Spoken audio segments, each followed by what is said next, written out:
Hello everyone, my name is Hannah. Welcome to a new video. Today's video is going to be my May wrap-up. So all the books that I read in May. I read 10 books in May, which I think might be my worst reading month so far. I don't know. I wouldn't say I'm in a slump, but I've just been reading things slower and like not as often. Like there are days when I don't read at all, which has not happened very often in the last probably like 2 years, honestly. I don't know if that's because I was feeling some burnout like with teaching, and so it was like the end of the school year, and so I was just kind of like exhausted from everything. Who knows? But without further ado, let's talk about the books that I read in May. So I started off the month with a DNF. What are you gonna do? So the book that I DNF'd, I actually was really excited for, and that was The Friend Zone by Abby Jimenez. I read and loved Part of Your World and Yours Truly by Abby Jimenez, and so I wanted to read her backlist, and this is her debut, and I DNF'd it after about 60 pages. I did not get very far in. I was really not vibing with this book. I didn't like either of the main characters. There was some like veiled misogyny in this, and they straight up talk about like the cool girl. Like if you don't know, the cool girl is like this archetype of a woman where, you know, she's not like other girls and she's a cool girl. She doesn't get too emotional. She eats cheeseburgers and drinks beer, and it's like, you know, this quintessential woman basically. And the main character, or the main guy, like anytime he would compliment the main character, he would say things to like tear down other women. Like he'd be like, oh, if a woman is super attractive, then she's obviously crazy, and like, oh, this girl is so cool because like she eats cheeseburgers and drinks beer, you know, she doesn't have to have a wine night, and blah blah blah. And it was like, what? And then I had actually checked when this was written because it felt so dated. I was like, this had to be written in like 2005 or something. Like there was just no way, and it was written in 2019. So this one was just like a huge miss for me. I couldn't continue because I was so annoyed. So I DNF'd that one. I did pick up later Life's Too Short by Abby Jimenez. So this is the third book in this like companion series. The audiobook for this one became available from my library, and so I was like, I'll just read them out of order. I haven't read the second one, the Happy Ever After playlist, but I didn't mind that I knew what would happen in the second book, if that makes sense. Like there's not spoilers, you can read them as standalones, but you know who ends up with who, but like you kind of can expect that. Anyways, this one follows Vanessa, who is a famous YouTuber, and she does like travel vlogs and stuff, and she's got a lot going on with her family that she has to deal with. Her dad has OCD and hoarding tendencies.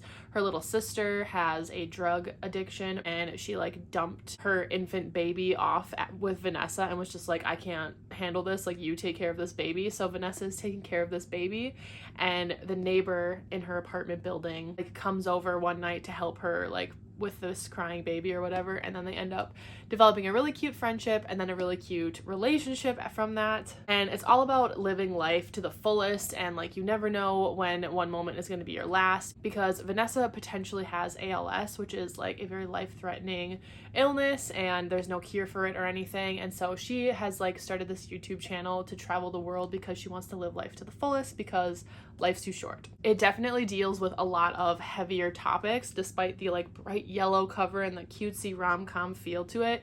It deals with a lot of heavy topics, so just know that going into it. But I did really enjoy this one. I really liked Vanessa. I really liked this one. I gave this 4 stars. I also read Happy Place by Emily Henry this month, which was one of my most anticipated releases of the year. I love Emily Henry's books. All of her other adult romances I've given 5 stars, and they're favorite romances of all time for me. So this one had a lot to live up to, honestly, and I was a little nervous that this one was going to be the one that wasn't a 5 stars or wasn't something that I was absolutely in love with. And I'm so happy to tell you that that was not the case. It was another 5-star stunning romance. Emily Henry can do no wrong for me. Like all of her books, I just absolutely love her writing. The way she writes characters, the way she wrote this friend group. This book, it's a second chance romance, and it is following Harriet and Wynne, and they were dating for a really long time. They were engaged, and they ended up breaking up, but they didn't tell their friend group. So they go on this vacation every year to this like beach house in Maine, and they have like this big friend vacation. And so it ends up where they get there and they like haven't told their friends that they've broken up, and so their friends kind of like don't know that they've broken up, and there's this big announcement, and they don't want to overshadow this like big happy announcement with saying like, hey, we've broken up. And so they decide to fake date again, like pretend to still be together. And so not only is it second chance romance, it's fake dating somebody that you've already dated and were in love with. And then also it's like forced proximity. I just really, really enjoyed this one. I had the best time reading it. I thought that Harriet was so relatable, and the inside jokes with her friend group were just like top notch. I was giggling and I was crying, and I just love Harriet and Wynne so much. Yeah, absolutely stunning, 5 stars. I will pick up anything that Emily Henry writes, and I will never doubt her again. After that, I picked up a fan fiction. So I've been really into Hermione fan fiction lately. So Draco and Hermione from the Harry Potter series. And I read Manacled in April, and it just absolutely obliterated me. And so I wanted something that was maybe not quite so bleak and so depressing. I wanted something a little bit more hopeful, and Lachlan told me that this one is basically like a balm to your soul after reading Manacled, so that is what I decided to pick up. This one is set, I think, 9 years after the events of the final book in the Harry Potter series, and it's following Draco and Hermione when they're adults. They have like a sort of run-in at this Muggle coffee shop, and they kind of reconnect, and they develop this really sweet like friendship with these like daily coffee dates that they go on. And Draco is dealing with a lot of like depression and anxiety because of everything that he had to go through, and like he deals with a lot of self-loathing because of some of the mistakes that he made. And then Hermione is also dealing with the pressure of being like one of the heroines from the war, and just like the pressure to live up to everyone's expectations, and also some PTSD from the war. And so they develop this really sweet friendship that turns into a relationship, and they are, for like the majority of the book, they're in a relationship, and it's them like navigating like this former Death Eater, this like villain of the story, with this golden child war heroine that everybody is like, she's too good for you and stuff. So like it was just a really like sweet fanfic, and I absolutely loved it. And like Draco's inner dialogue in this was just, I just love him so much. And honestly, like Manacled, I don't know if any fanfic, like any Hermione fanfic, will ever beat Manacled, but Remain Nameless, like it was right there. Like they are neck and neck with how much I love them and how amazing they were. Like those two, oh, they're so good. So yeah, this was definitely a 5-star read for me. I absolutely loved it, and the Hermione train is just, it's not stopping. I'm gonna keep going. I have so many Hermione fanfics that I want to read. But yeah, Remain Nameless, top tier. All right, after that, I read some fantasy romances, and I was picking up one of the most hyped books maybe that I've ever seen, if I'm being honest. It might be the most hyped book that I've ever seen, and that is Fourth Wing by Rebecca Yarros. Everybody is reading this, and everybody is giving it 5 stars. I have seen maybe like 1 or 2 4-star reviews of the people that I like follow. I've not seen anybody not like this book. And so I was like so confident I was going to love this. This was a 5-star prediction for me. I was so hyped for this. It's basically pitched as like if Divergent was for training, like for riding dragons. Set at this war college, and Violet is the main character, and she is very unprepared to be a dragon rider, but her mom's kind of forcing her into it, and so she has to go through this like initiation to become a dragon rider. And there's like telepathic dragons and dragon bonds and dragon riding, lots and lots of dragons. And there's also a supposed enemies to lovers romance in this, which if you can't tell from like my face that I'm talking about this right now, I did not enjoy this. I thought that this was so cringy and so juvenile. It's pitched as like being a new adult brutal fantasy, and it read like a YA, and the brutal, like it just did not feel brutal. And the enemies to lovers aspect, technically they're kind of like enemies,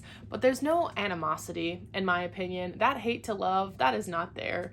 It is mostly just them like pining after each other the entire book, and there's no like tension. There's no buildup. It's just like, I don't know. It just, in my opinion, was not done really well. Take all of that, though, with a grain of salt, because like I said, everybody has been loving this.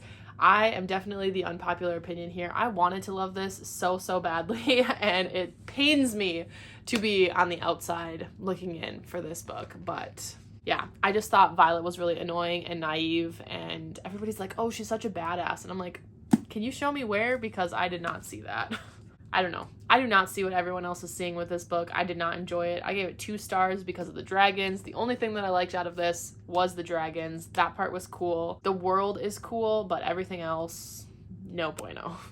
Then after that, I picked up The Ashes and the Star-Cursed King by Carissa Broadbent. This is the second book in the Crowns of Nyaxia series, following the Nightborn duet, so following Aurea and Rain. This was the finale to Aurea and Rain's romance, so the next books in the series are going to be following different characters, and this might have been my most anticipated release of this year. It was either this one or Happy Place, so 2 highly anticipated releases for this month, and I loved this. This was exceptional. I love Aurea and Rain so much. Rain is definitely a new book boyfriend. He is on the roster. Like, oh my god, there are so many good quotes and so many good scenes in this. Literally, I'm flipping through looking at my annotations like, god, that was a good scene. Oh my god, it's so good. Yeah, I ate this book up for breakfast, lunch, and dinner. It was absolutely amazing. I may have even liked this one more. I don't know. More than Serpent and the Wings of Night? I don't know. It's hard to say because they're both so stunning. If you like fantasy romance and you haven't read this series yet, highly recommend. It is one of the best fantasy romances that I've ever read. So, stunning, 5 stars. I love it so much. After that, I read 3 volumes of Lore Olympus by Rachel Smythe. So this is a Hades and Persephone retelling set kind of in modern times. It was originally a webtoon, and they've been printing them into these graphic novels. And I read the first volume, I think last year sometime, and I gave it 4 stars. But I was originally going to just read volumes 2 and 3 because I had already read the first volume. But once I started reading volume 2, I was like, I don't remember enough to be going into this one, because it just like picks up literally right where the first one left off. So I was like, you know what, I'll just reread this. And this reread, oh my god, I had so much fun. I was giggling and laughing and grinning and squealing the entire time. So I was like, I gotta give this 5 stars because it was so much fun. And then I gave volumes 2 and 3 5 stars also because I had so much fun reading them, and I love the art style. And Hades and Persephone, there's just something about that like grumpy sunshine kind of trope, and I'm really excited to continue the series. I absolutely love these, so 5 stars all around. Then after that, I decided to start my reread of the Throne of Glass series, so I picked up The Assassin's Blade by Sarah J. Maas. This is the first book in the Throne of Glass series. I talk about it all the time. I have reread this series several times. I'm reading the new paperback editions and annotating in them, and just living my best life. If you've read this book, you know how painful it is. I cried a lot. I cried from like the very first novella, and like nothing sad happens in the first novella. It just, first of all, I was really emotional because this series is so nostalgic for me, and it's my favorite series of all time, and the characters mean the world to me. Reading about these characters and being back in this world, it just feels like coming home, and I don't want that to sound like super cheesy and dramatic, which I'm sure it does still sound like that, but honestly, I can't think of a better way to explain how I feel about this series. It just like, I'm like getting choked up talking about it right now because I love it so much. So yeah, obviously this was a 5 stars. I love this series so much, and I think that this is a really underrated book in the series. So if you're gonna read the series, if you haven't already, please start with The Assassin's Blade because it just sets up the story so well, and it makes for a much more emotional impact for the later books, and it's the best. I just love it so much. And then finally, the last book that I read in May was Slaying the Vampire Conqueror by Carissa Broadbent. So Carissa Broadbent just was popping off this month. This is a standalone set in the Crowns of Nyaxia world. So it's still set in the same world as The Serpent and the Wings of Night, but you can read it as a standalone. It's definitely more fun, in my opinion, if you read it like in publication order. So if you still read the series and then you read this one, I think it just makes more sense and it's more fun. But you definitely don't have to. If you wanted to just pick up this book and that's it, you still could do that. We're following Selena in this one, who is kind of an acolyte for the goddess Acacia, and she has given up her sight with her eyes and in turn has gained a different form of sight. So like the first sentence in this book is literally, "I don't miss sight anymore. Sight was an inefficient way to perceive the world around you." So she can't see with her eyes, but she can still like sense things. And so basically she still has the ability to see. She just doesn't see with her eyes. So she can like sense things and like she can still see colors and shapes and she can still see people's faces and she can see like threads in the world and like things that give off threads. I'm explaining it really poorly, but like she can still see, just not with her eyes, if that makes sense. And she has been tasked with the mission to kill the vampire conqueror, Atreus. And so she decides to kind of mastermind her way into being his seer because she can see into the future. So she starts working for him in order to gain information and get close to him, and then eventually she will kill him once she has the information she needs.